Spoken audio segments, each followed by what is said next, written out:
Welcome back, guys, to the Beyond Condition podcast, where today I have a guest that is actually very special to my own heart and my own bodybuilding journey, because Carly, who's agreed to come on the pod, was the first female competitor that I ever met in person.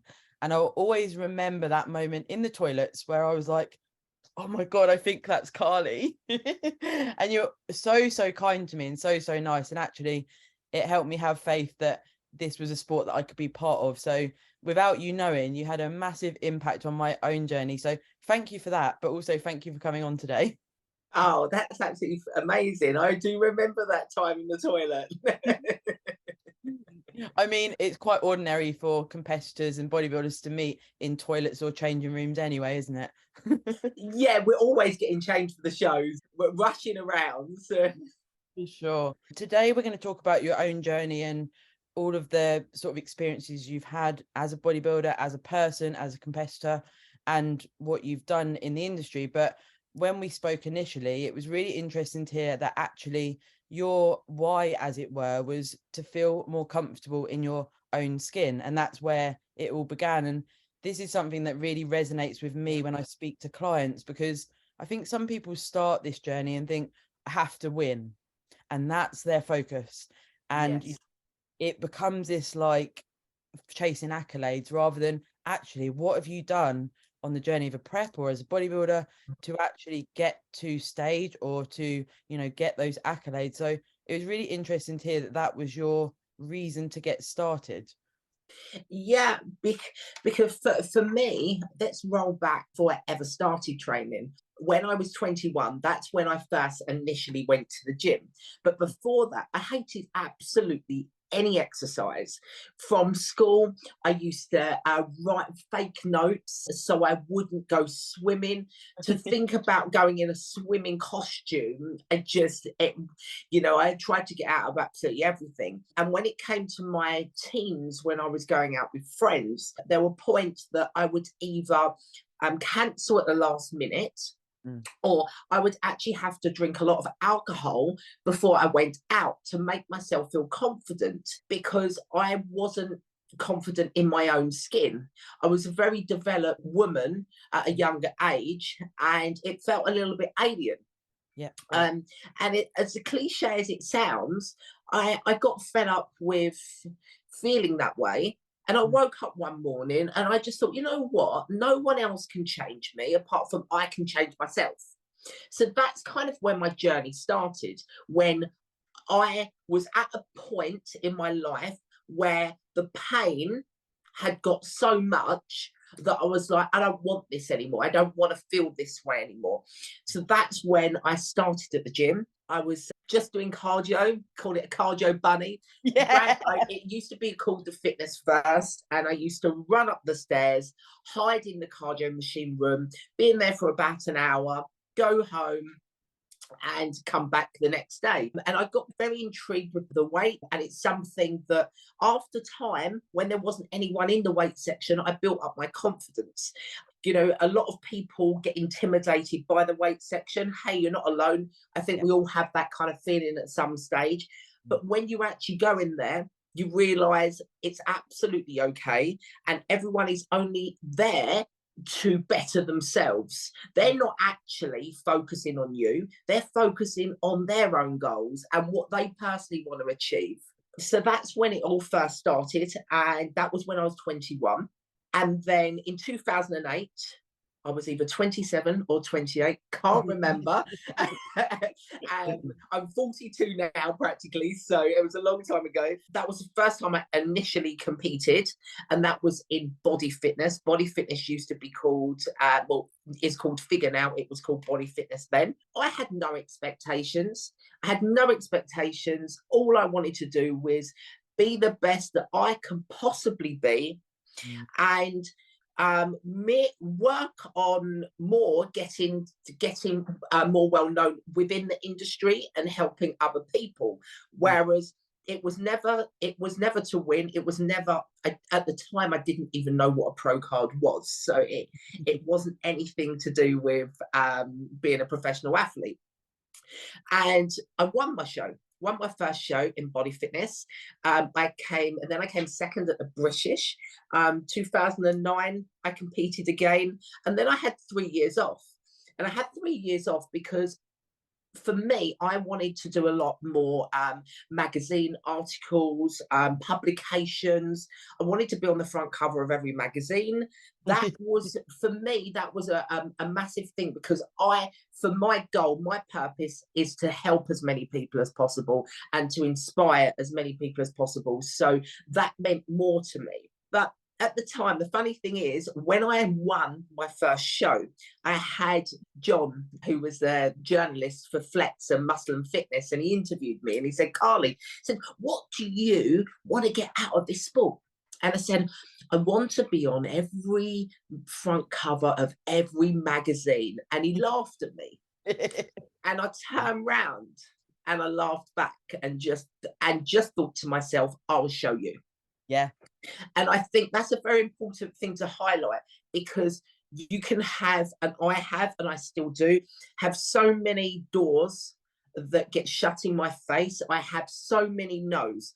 But when you personally believe in your own abilities and you personally believe in what you want to achieve, you won't stop at a no, because you know after time it can happen. And let's roll on 3 years, and I was UK's most published fitness model. Yeah. And this took 3 years.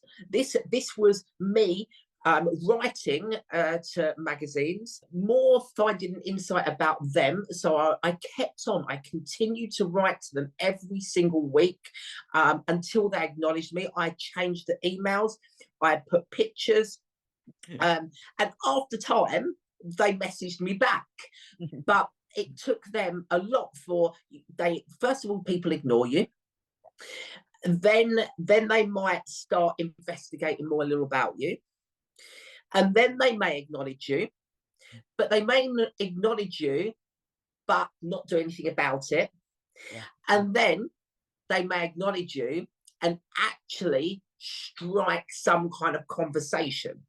And this is a fantastic example for every business, because if you're an athlete, if you're someone wanting a new job, you want to become an ambassador or an athlete for a business, a company, you want to be in the magazines, you want to be on TV. Don't expect a yes straight away, because they don't know who you are. Yeah. So you've got to keep on badgering them so they want to understand who you are. Yeah, because I think some people think that they're going to reach out to you, but it's not the case, is it, generally? No, you have to do the work. You have to be the one to say, look, you want me. Yeah. And I'm going to prove to you why you need me. Because the X, Y, Z, this is what you're going to see me doing, because I'm going to bug you so much that you're going to start following my journey and understanding what I can personally bring to you. Yeah. And then when you come to me, I'm going to ask you what you can bring to me. As well, you need to be in demand, as it were, for it. They want to take you on because you're showing that you're going to put work in to promote their brand, in essence, aren't you? Yeah, absolutely. And I think in this era, I think a lot more people think they're going to get things for free and don't want to work. Whereas in, say, our era, we know we have to do the graft. We are the hustlers. We will never stop at a no. We will keep on working, keep on striving until we achieve our goal. And I think that's for a lot of people to understand. Do the graft. Yeah. Because otherwise, why don't ever expect anything? I don't expect anything from anyone. I know what I can personally give as a person. My advice to that is understand what you can personally offer. Yeah. And it also, that goes in nicely to competing. Don't always expect to win, because there's always got to be a winner, and everyone's working hard to be on the stage, or albeit most people, and you can't expect to win every show. If you win one, it can be quite a harsh shock when you don't win the next one, or things change.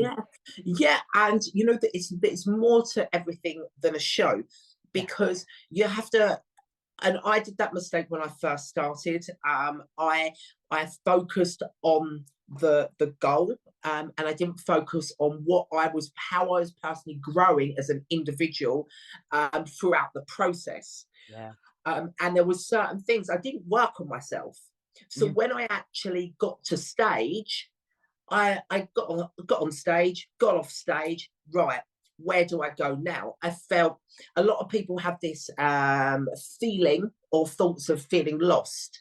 Yeah. It's not that you feel lost, it's because you personally need to grow now. Because a lot of people only feel uncomfortable or lost when they need to push themselves Mhm. even more than they ever have done. Yeah. Yeah. And when it comes to competing, I retired from competing in 2017 in Yeah. women's physique, Mhm. because if for anyone that doesn't know, I was in body fitness stroke figure. Then I competed in women's physique, and that's when I won my pro card. I competed in the Arnold in Madrid as an amateur women's physique, my first ever women's physique debut as an amateur. Completely transitioned. They said you would very suit the women's physique. I personally didn't want to do it at the time, but I did it. And then I won the show, and then I went on to win my pro card and the overall. So it was a category that suited obviously my body type at the time. Yeah. Yeah. And then in 2017, as I said, that was my last women's physique show.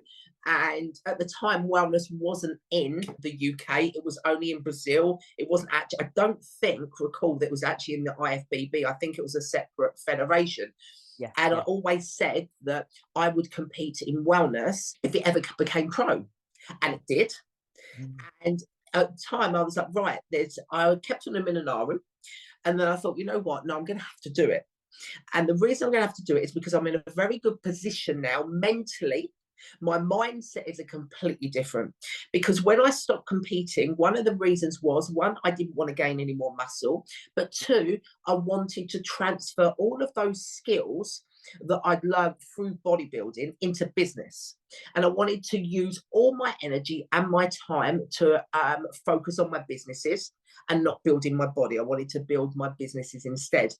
And then when obviously my businesses grew and my mindset changed through competing. Competing for me is a passion. It's the way that I can personally dedicate myself and push myself in a completely different way than I can business. And it's a personal goal. Business isn't ultimately a personal goal. It's separate. Yeah. So I lost that fire through working on my businesses and not competing. I lost a bit of Carly. I lost that fire in Carly, that fire in your belly, that determination. And where my businesses grew, I still needed to teach myself how I can grow my businesses more. And the only way for me to do that, not the only way, shall we say, but the way that I know best, is to push myself in bodybuilding in a completely new category, a debut category in wellness, to really put pressure on myself, because the only way you're going to grow is to put pressure on yourself. So for me to compete and do a debut in wellness will elevate my businesses in different ways. So that's my thinking. It wasn't purely just for a show. It's to basically, if you don't do anything, if you become stagnant, you're dead. Yeah. So it's reviving everything, making people talk about something else, and that's the whole game. Yeah, for sure. So my pro debut was Alicante, and it was phenomenal. It's an absolutely beautiful category. Really love the category. It's really nice. Completely different to women's physique and figure. A lot more sassy, a lot more kind of, and that's more something that I had to work on. Because for me, you walk on stage, and where I hadn't been judged on my physicality for a long time, and I was more presenting, should we say, on social media, I was more presenting intellect than I was physical. I found it actually a little bit peculiar. Mm. because I couldn't walk on stage and start talking, you know, about personal development. People wanted to see how big my quads were and things like that. So to go back into that transition was a very bizarre feeling, first of all. And then so I've done 3 pro shows. I did Alicante twice, as the big man, and then I can't think what the other one was called. Two Alicante shows, and then 1 Portugal. Were they quite close together? Yeah, so in the space of 6 months, I did 3 shows. Yeah. I've never actually done that many shows altogether. And then after that, now I'm in my kind of off season, should we say, because I need to gain for that category and for my height. I need to gain about 1 stone. Yeah, so I've got a lot to kind of gain there. So I'm just gonna focus on training and bringing my best look that I can, which, you know, is obviously going to help in different areas of life. Mm-hmm. How do you find the transition from going prep to off season? Are you okay with that, or do you find it quite hard? Absolutely fine. When I first initially started bodybuilding, as I said, my mindset was completely different. I focus on the physical aspect of everything. I didn't work on my own, should we say, self-love. If there's certain things that you're not working on, there's other triggers that can develop from not personally working on yourself. And for me now, I love myself, whatever shape or size. I love my food. That's something I definitely do not neglect. Yeah. And also, I will say, as a professional athlete, I do find it is a lot different. The mindset is a lot different to when I was an amateur, because I understand as a professional athlete, to have time off the gym is good. To be very flexible with food in your off season is good. If you want to, if you don't eat all your meals in one day, you are not going to lose any muscle. Whereas as an amateur, I was very strict. So I would be timekeeping. If I didn't have a meal, I'd think I'm done, neglected all my gains, should we say? Yeah. And that's really not the case. And something that I would personally push as a professional athlete is, have time off the gym. That's good. What we have to remember is if our minds are in a very good place, our body will flow.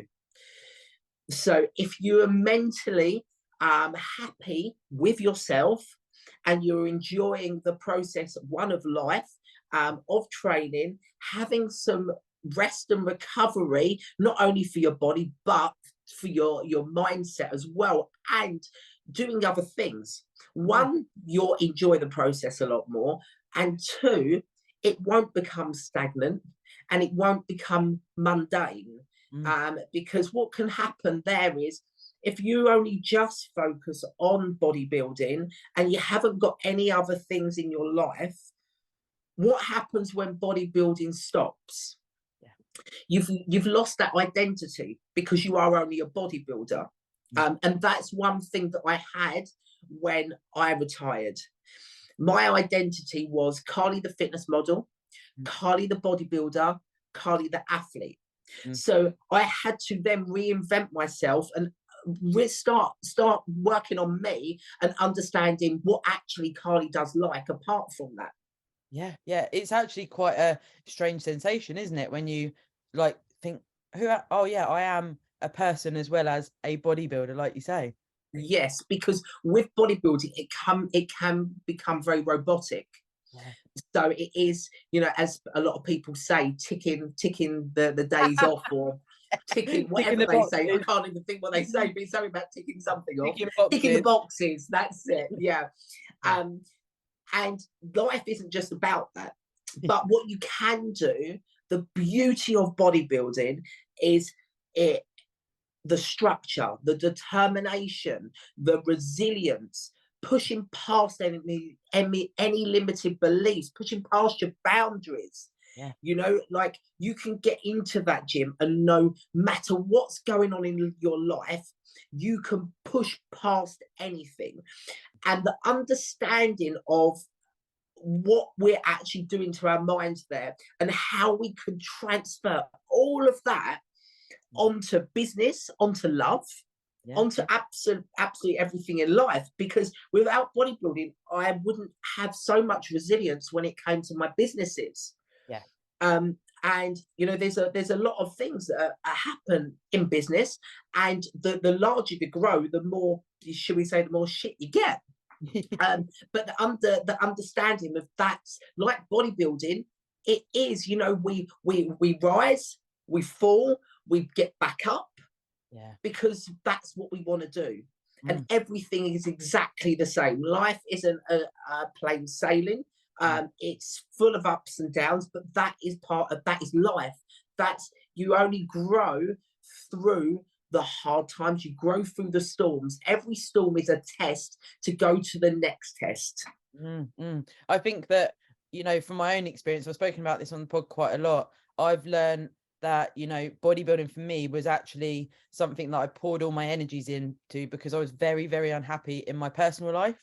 And then I had this transition, and I'm now with someone that I actually want to spend time with, that I actually want to, have a life with. And for me, it's been a really strange sensation to not be putting bodybuilding first all the time, because I was like this robot. And then I went through a bit of a stage of feeling maybe a bit guilty about that. Like, am I still a proper bodybuilder because I'm having some off-plan meals and enjoying a bit of life? And then I'm like, yes, I can do both. Yes. And you actually become a far better athlete for it as well. Yeah. So it's strange, isn't it, when it's your sole focus for so many years when you first get into it? Yes. Yeah. And then I think it's a beautiful thing, because you learn how to focus on something. Yeah. You learn how that you have to have that kind of structure when you're in prep. And then it's the same as, so when you're looking at prep, we actually automatically, we think, right, this is the amount of time we need to spend, this is the energy we need to spend, this is the money we need to spend.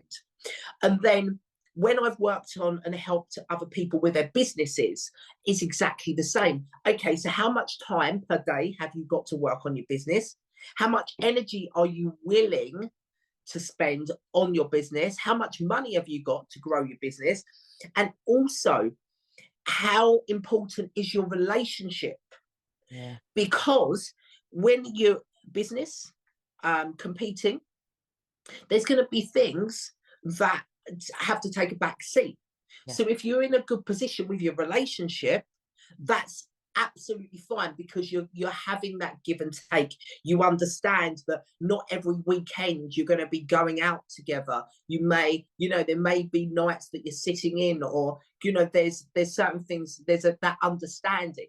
So that's how it can also help, if you're willing to understand the process and how certain things can help you grow and transfer into other parts. Yeah.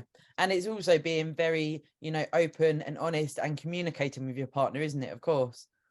Yeah, 100. Communicating, this is what I say to absolutely everyone. Communication is key. No one knows what you're thinking about, and you will never ever know what someone else is thinking about. So we have to communicate. I actually teach people effective communication, because it's the tone you're using, the words spoken. Are you sitting down? Are you standing up? How is someone else interpreting your personal body language? Because maybe they don't soak in communication like you do. So then understanding how someone else soaks in communication is then effectively communicating with them a lot better. Because what you have to think of is, right, what's your intention and what's your outcome? It's because if you go all bell and say, right, I'm not happy with this, screaming down, do you think you're going to get the outcome you want? Definitely not, because then you're just riding on emotion. And I always say to people, don't ride on emotion. Take that time to understand what you personally want out of it. Yeah, I think again that relates to bodybuilding, doesn't it? You know, if you're at a show, you see a lot of people that if they don't win or don't get the placement they think, they start kicking off. Yeah, yeah, that's someone who one, I think one, you have to be realistic of where you're personally at, Yeah. just physically as well, and two, they've put all their eggs in one basket, and then they haven't got the understanding of progression. Yeah. if, Yeah. if you have if you progressed, doesn't mean that you progressed in placement of you was fifth and now you got second. You may have degressed in that way, but what have you learned through the process of it? What have you taken away from it? And that's something I think a lot more people need to acknowledge. And I think important, another thing that people need to understand is their own power, because a lot of athletes have all of these skills, right, through bodybuilding that they could utilize and bring their own business, and they don't know where to start. And they're losing out on business because they don't understand that the skills that they actually possess, the power they possess, they can transmit that in so many different ways.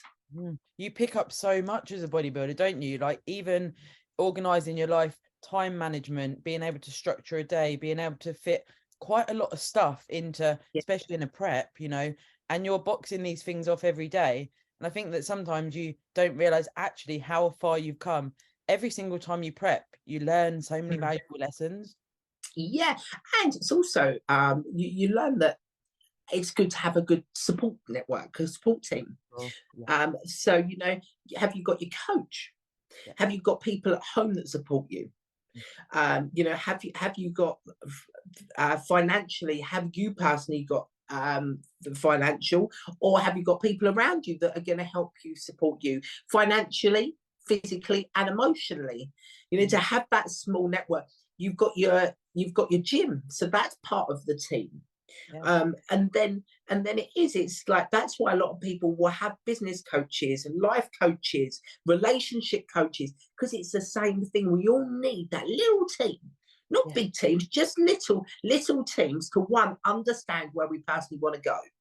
Yeah, for sure. Have you always had like a support network from the beginning, or is this something that's developed over time? um I'm not never big. I've always had a coach when it comes to competing, and I've had multiple business coaches in the past. So I've with me, the understanding is, we always have to learn. If you're having a coach for your body, Yeah. then hopefully you're learning. You're learning things about your body, and you're learning more about nutrition than you ever have done.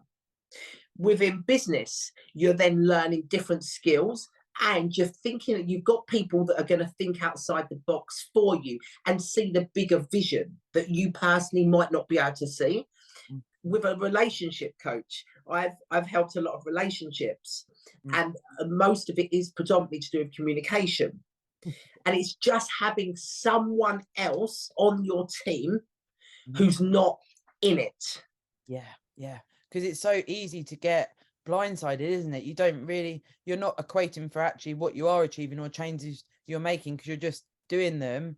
And if you're anything like me, you know, that at times I have been in the past more so quite self-detrimental and not actually realizing I'm doing well, just doing the do, as it were, every day to get through those harder times.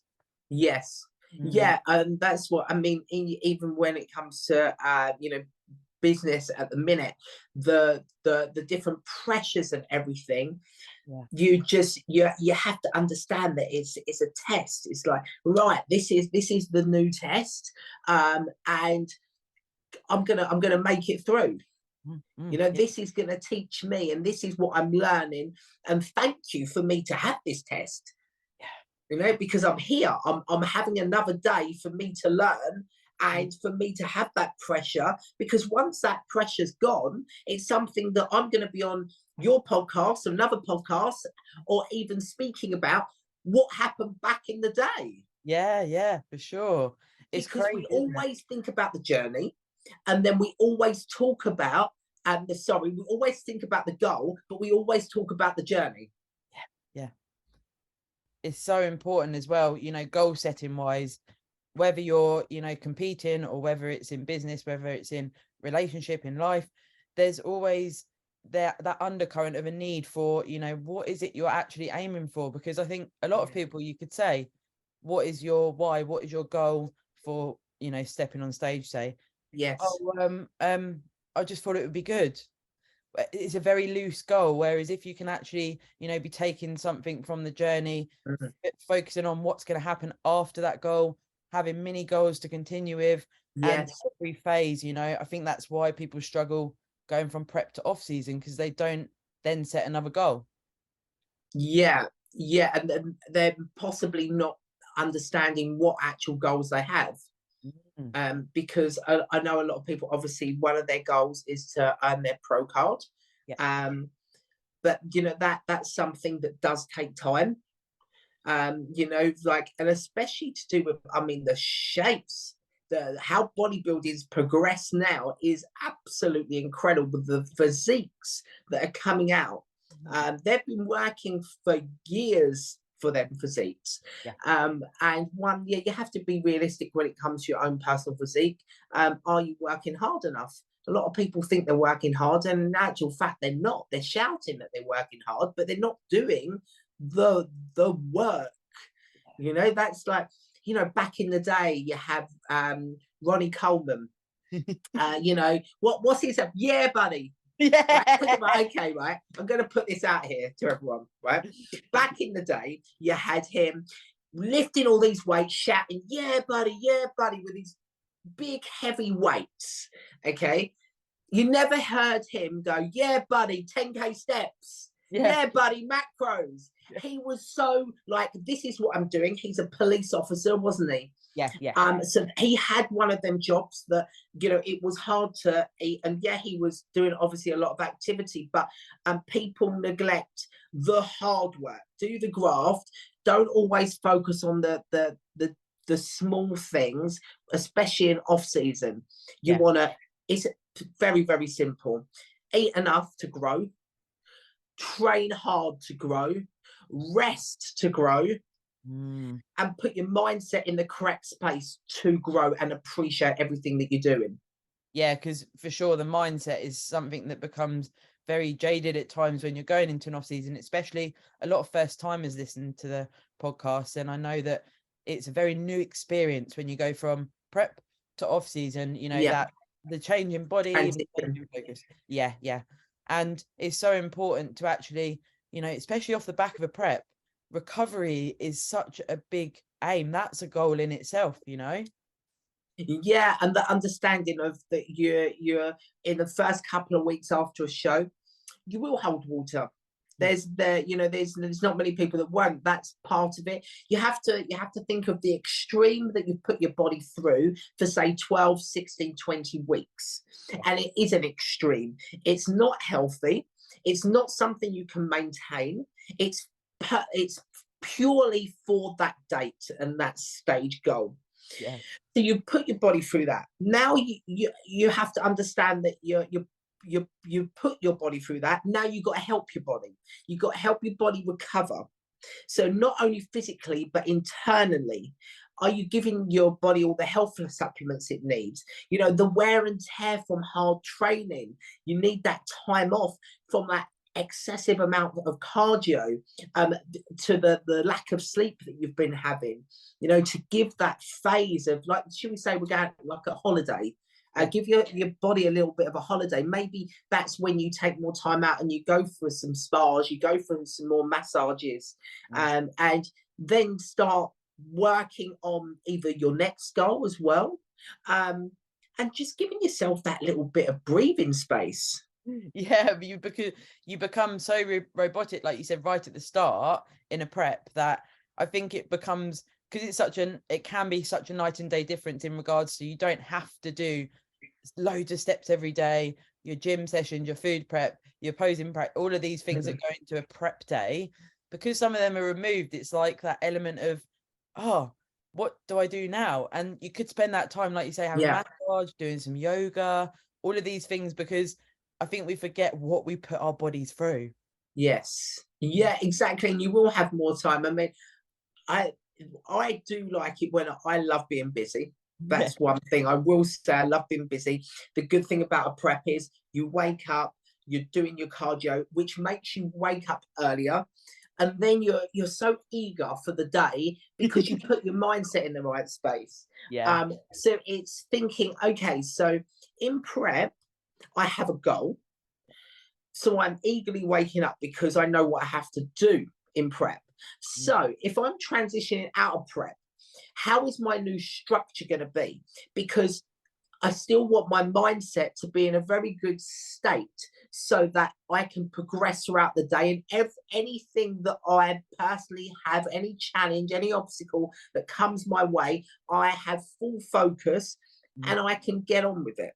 Yeah. So I think it's with the transition, it's thinking of what things make me happy, what things bring me energy, and just transition through that in a different way. So if it's not doing cardio every morning, then go out for a walk. Or it could be that you're listening to a podcast, reading a book, anything that gets you stimulated to start the day. Do you have people that come to you with this sort of, I guess they're going through a transition in their life, say, and they don't actually really know what makes them happy? Is there certain things you could give the listeners some tips in regards to actually finding out what is making you genuinely happy? Yeah, I think we all deep down know. Yeah. So in our unconscious minds, we know what makes us happy. But the reason that we can't acknowledge in it, because there's so much noise created in our minds, that we're not giving ourselves time to sit down, think, and just be at one. Yeah. Because if you think back to a time that you was very happy, what other moments like that do you personally want to experience and feel? So, and if you want a different goal, then experiment, because you don't have to know what actually makes you happy, because it could be something completely new. Yeah, I think as bodybuilders, we're guilty of feeling like we have to do everything that's like related to bodybuilding rather than actually there's so many other things you can do. Yes, it is, and I think it's good to have a bit of a mixture, because it expands your mind, expands your personality. You meet different kind of peoples in life. Yeah, yeah. You know, so it's you build up different experiences than you ever would have had done. Yeah, for sure. Do you find that within your own sort of friendship group that you've got people outside of bodybuilding as well? Yeah, I've got a lot of more business people who are into, should we say, general fitness. But apart from that, I've got a very small circle. So I have a lot of, say, if you call them acquaintances, where you go to different events and you, hi, I haven't seen you for a long time. Let's catch up. And then you never catch up. Yeah, like I 5 years it's later. that British thing, isn't it? Why do British people have to say it's been a long time, we must catch up? No, Yeah. we mustn't, because I Yeah. don't like you. It's also as well, like I speak about this quite a lot on social media or on the pod about not being scared to reassess your circle. And Yes. if someone's not serving you well, don't be afraid to stay friends with someone just because you feel like you have to. Yeah, 100%, because you have to monitor the people that who are influencing you. Are they influencing you in a good way, or are they holding you back? Because we are, every single day, whoever we're absorbing on a daily basis, we're going to mold and turn into that. So is that something that you personally want to be? Are you waking up in a good frame of mind, or are you always waking up in a negative headspace? If you are, then who are you personally associating yourself with? Yeah. Even when it comes to family, you can't, some people can't obviously disown their family, but you can step away a little bit. You don't have to have full-blown conversations every single day if they're not serving you. Yeah. And sometimes you have to be that little bit selfish and think, right, it's not serving me. And we can still have a conversation. I can still see how you are, but I'm not going to soak in anything that's not going to serve me, because then you get nowhere in life. So definitely always reevaluate where you're personally at and who you're associating yourself with. Yeah, for sure. Because also, you know, like you're saying about business and personal development in itself, the time you're investing in these people could be time spent investing in yourself and potentially nourishing relationships that are actually much more important to you. Yes, more important, and who are gonna, one, they want to see you do well. They want to do well, and then you know, you've all inspiring and motivating each other at the same time. Then Yeah, for sure. I must admit, whenever I see you and your partner or on Instagram, you two always seem so empowering and supportive of each other, which is so nice to see. yeah, we are. We have very, very good communication as well. So that is one major thing, but that's not something we've always had. It's something that we've worked on. We're not worried to have a conversation of personally how we're both feeling. We speak about business, we speak about our fitness goals, and just help each other, because the more love you give, like for your partner and out there, the more you're gonna feel, the more you're gonna get back. So, Yeah. and it's just having that understanding, I think. What was his thoughts when you decided that you would go into wellness and completely mix it all up? He kind of pushed me to do it as well. Ah, awesome. So yeah, because no, he's like, no, you've got to do it. You know, if you come to a certain age and you haven't done it, you know, you're gonna regret it. You know, there's gonna be a time that you may want children, and you know, you can't do both at the same time. So yeah, he's all for it. He's gunning for his pro card. Ah, That's cool. his kind of, that's his fitness personal goal. He was a professional footballer and a professional boxer. Ah, So this is kind of the only sport, real, like physical sport, should we say, that he hasn't been a professional in. ooh. Yeah, Yeah, see, again, that's going out your comfort zone though, isn't it? Because if you're used to being a professional athlete, to go into a sport where you're not, you don't have to do that, do you? So it's quite, you know, it's hats off to him for doing that. yes, yeah, and then obviously, I'm the leader in that part of the relationship. He is more in business, should we say, in some aspects, the personal development, the mindset. He helps me a lot with that, because we study together as well. So, and then I push him with legs. So he's actually, his legs are thick now. When I first met him, he had no glutes on stage, and he said, I really want to get some glutes on stage. I said, well, you got to have muscle there first. So we've literally, he's got it's not even a black bum, it's actually a muscle bum now. Love it. And do you find that because you're doing business together, competing together, all of these things, do you actually find that you empower each other rather than ever feel like you're competing against each other? Yeah, I mean, we're both I'm very competitive. You know, I am, but we don't ever, it's not a competitive against each other. Yeah. So it kind of works well. You know, we have a lot of different things that we speak about. And because we do both love training, Mm. we're both, you know, very, very into our personal development and growth.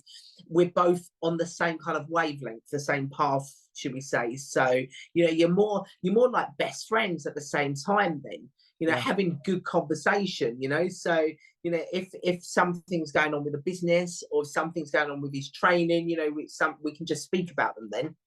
Yeah, this is definitely a message that I think will benefit a lot of listeners. I'm sure you've heard it backstage and in different scenarios as a competitor, when like the wives or the husbands are slagging off each other because one of them's been in prep, one of them gets to eat more and they don't like it and they don't want to Yeah. spend time together. And it becomes, I laugh about it, but it does become quite a toxic environment, doesn't it? Yeah, and I think even if the other person isn't, say, into fitness, you can still support them, because then what you're going to get is they'll support you in other aspects of your life, Mhm. and then you'll support them in them. Otherwise, yeah, it can become toxic where you're fighting against each other instead of working together. Mm. So it is just finding, okay, so I don't compete, but what could I do to get me in that kind of the kind of circle of that space at the time.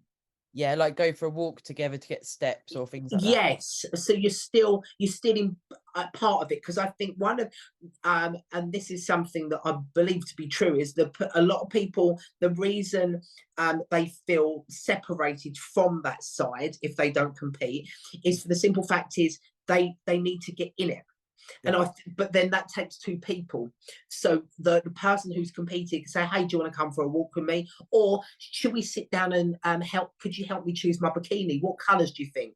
So just small parts to get the other person involved, because if someone feels involved, then they want to support you more. Yeah, I think as well from the competitive point of view, I think it's really important that you remember that not everyone wants to do this, and you know, because it's your other half or maybe even a close friend or something. Yeah. You know, it's at the very start for me, I used to have quite negative thoughts as to why don't other people want to do this? Why aren't other people committing to this journey? But you got to understand that this is not for everybody, isn't it? Yes, yeah, exactly. And it's the same with everything, isn't it? I mean, when I have things within the business that, you know, I openly communicate with my other half with, and then he can support me. But if he doesn't know anything, then he can't support me, and that's my fault. Yeah, I think it's very easy to become this sort of like, well, you didn't ask me, when actually you could tell. Yeah, exactly. And that's when we come back to, you know, no one knows what you're personally thinking.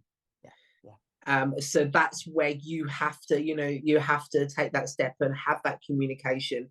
And as I say, everyone communicates in different ways. Some people more communicate verbally. Some people sometimes find that harder. So maybe write a note.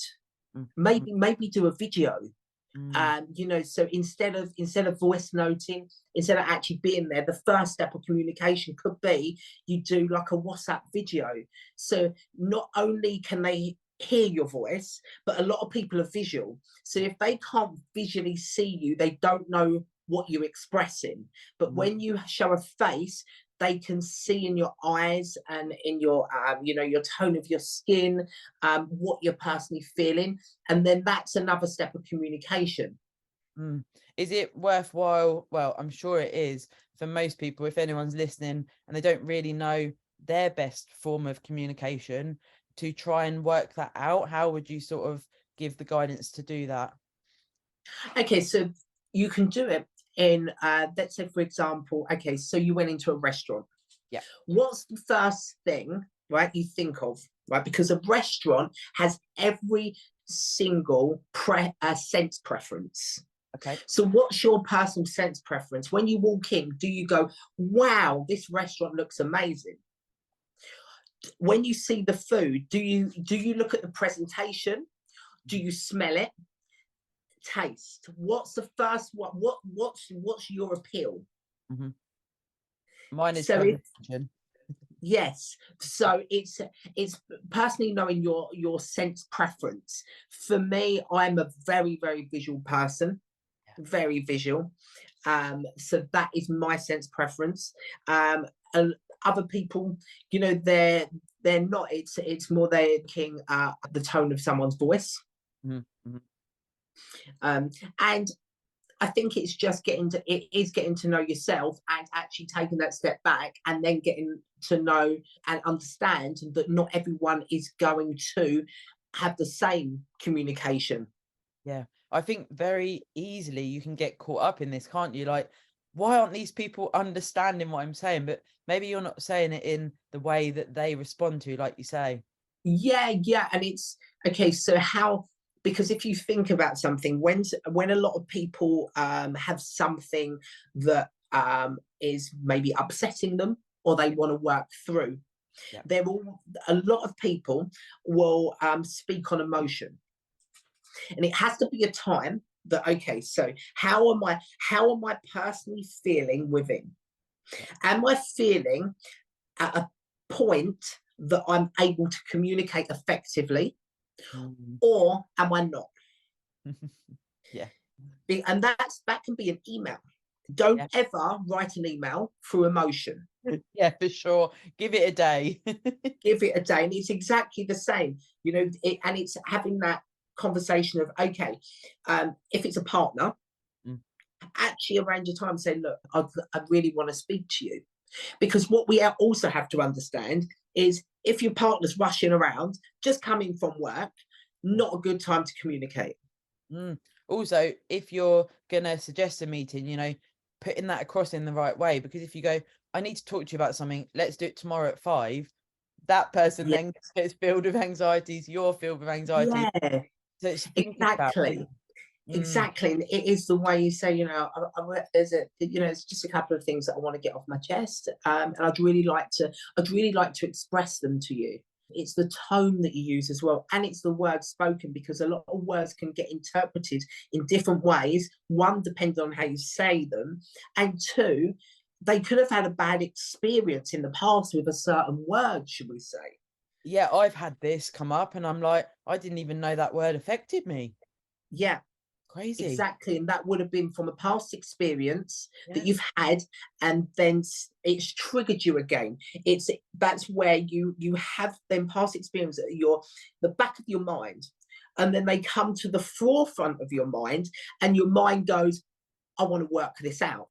So Mm. then that's when people have that feeling of anxiety, or they get hot sweats, they get nervous, because your mind's going, look, I want to solve this. Yeah, it's a strange sensation when you get this and you didn't expect it, as it were, because you think, I didn't even, know that this was going to affect me. And actually, that off the back of, dealing with thoughts and feelings in any Yeah, walk of life, giving yourself time to process, whether that's competing, business, personal yeah. life. I think, it's a very good message to get across. You don't need to rush these processes and thoughts. No, exactly. And if something actually bothers you, just say, you know what, this affects me. Mm. It's actually acknowledging to someone else, or acknowledge to yourself that this doesn't sit well with me. So if you express that, then someone else understands. And then if you have the people around you that understand, then they may not do it. But the Mm. only reason they could be doing it is because they don't understand that it affects you. Yeah, for sure. But even that could be something stupid, like, it could be that you don't like oven cooked chicken because your ex used to do it, so could you fry it? I Yeah, don't know, I'm just bringing on a different concept because no, bodybuilding and food. yeah, But it yeah, could be certain things that trigger certain things, but mm, no one knows until you've actually expressed and communicated in a way that someone else can understand. yeah, for sure. And do you work with clients to work through things like this, or is it more that you give advice about it? Yeah, that's what I work with. A lot of my clients are confidence and mindset and all personal development. They've Mm. either they've all either competed in the past, or they're just into general fitness, or we work on their business. But a lot of it is more, I would say, I empower people, with their confidence, emotionally, physically, and financially. So Yeah.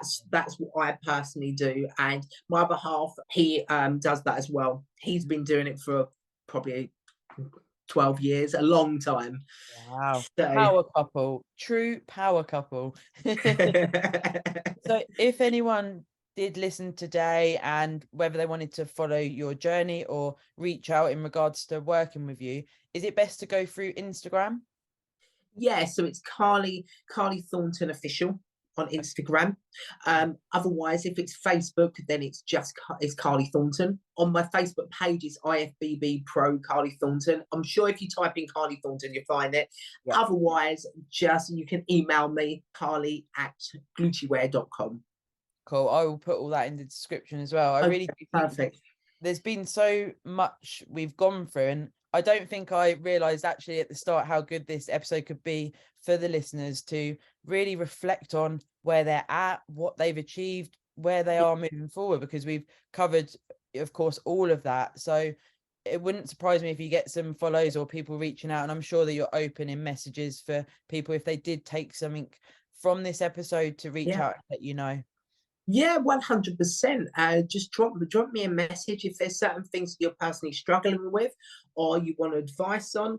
A lot of what one thing we all have to understand is we all started. We all started, Yeah. and that's the thing we have in common. We all started, Mm. and then we progress, but we're progressing at different stages in life. But we all started. And Mm. that's why when you reach out to someone, don't feel like you can't, because we've been there. Yeah, yeah. Yeah. And we're going through that in different aspects of our life. We've started something new. It may not be the same, but we're starting something new. So we can, there's certain things that I can personally help you with my 25 years experience of fitness and business, so to get you on the right track as well. Yeah, and we are stronger together. When you do get the right people around you, it can make a massive impact on your experience of everything we've spoken about today. It's just trying to find those right people, isn't it? Yeah, but you know what I say? It's like when people say to me, "Oh, I've had quite a few coaches," and they see it in a way that they perceive that as bad. Okay, that's not, because if you then start explaining, okay, how many partners have you had? Right, Yeah. you have to go through quite a few partners, right, to find the right one. And it's the same with a coach. It's the same with absolutely everything. So it is, it's okay to actually go, you know what, me and you aren't, we're not aligned. You're not aligned with my personal values and beliefs, and I'm not willing to cross my boundaries. So that's when someone takes the step of finding someone else. Mm. Don't be scared in life to, go with your own intuition and what you feel, and be true to yourself and be kind to yourself as well. Yeah, well, yeah, because a lot of people need to be a lot more kinder. We all do. Hey, me too. We all do. We're all striving to be the best we can be. We've all got high expectations for ourselves, and that can come sometimes with consequences of us feeling like we should be doing more. But I think the only reason we feel like we should be doing more is because so many people that we personally look up to is doing more. But what we don't realize, they've been doing a whole lot more for 10 years on us. Yeah, yeah. It's always, you said during the pod, staying in your own lane of where you're at and doing the best you can do. And I think that's such a strong message that we always need to try and get across to people. Yeah, 100%. So if anyone wants to, inquire about coaching, purchase their gluten wear, or just have a conversation about where they're personally at, then I can give some advice. Thank you, Carly. It's been awesome. I really do appreciate your time and you, because the last 10 years you've inspired me. So now you can inspire the listeners. So thank you. Thanks, Sarah. Thank you. Thank you for inviting me on. I'll speak to you soon. Speak to you later. Bye.